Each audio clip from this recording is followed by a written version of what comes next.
topic which has been assigned to me for my debate session is that the removal of government restrictions should be very important for the country's development, and I am going to speak for the motion.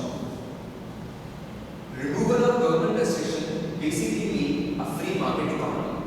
Now, what is free market economy? A free market economy is a state in which government has very few rules and regulations and very less innovations. Or it can also be said that a free market economy is a state in which the government has a very low involvement.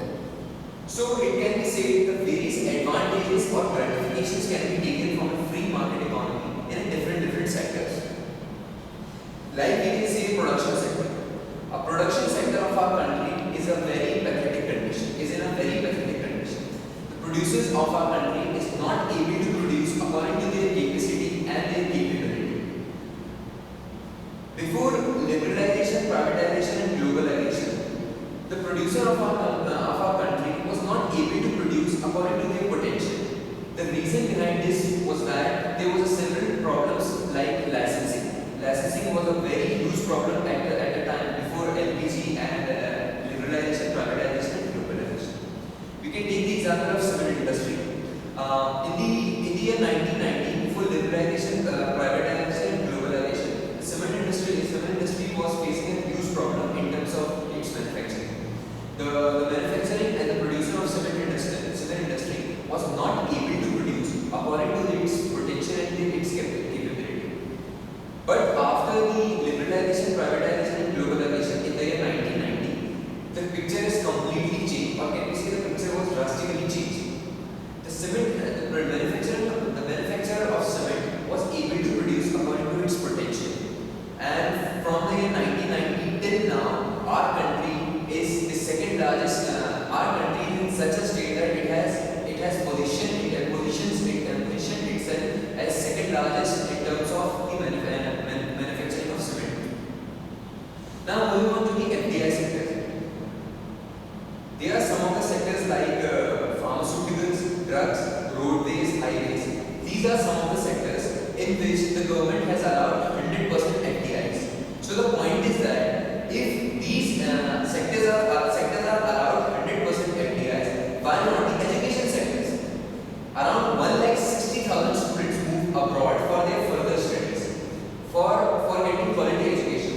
The reason behind this is that they are not provided a quality education in their own country, so they are moving abroad, or can we say they are marching towards the other country for getting the quality education.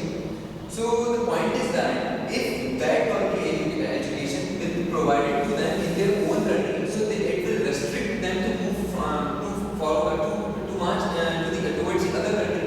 So it will be a kind of a restriction which has been imposed by the government on our education sector, which are not in which the students are not getting quality education.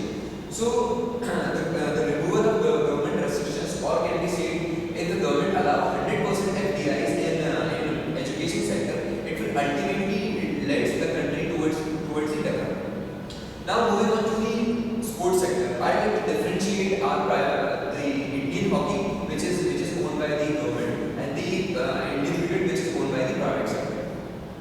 There is a huge difference between the sector which is owned by the government and the sector which is owned by the private sector. Indian hockey, which is our national sport, is in such a state that it has to advertise itself by taking the help of the Indian cricketers. So you can imagine the condition of Indian hockey. And if you want to differentiate their Indian hockey and Indian cricket in terms of their salary, you will be shocked to know that the basic salary of an Indian domestic player, I'm not talking about the international player, the basic salary of an Indian domestic player is 1,50,000 rupees per match. And if you compare this with the income of the Indian hockey player, the salary of an Indian hockey player is 25,000 rupees for a whole tournament, not for a single match, for a whole tournament. So you can differentiate the gap between the huge gap between the sector which is owned by the government and the sector which is owned by which is a private sector. So in the end, I like to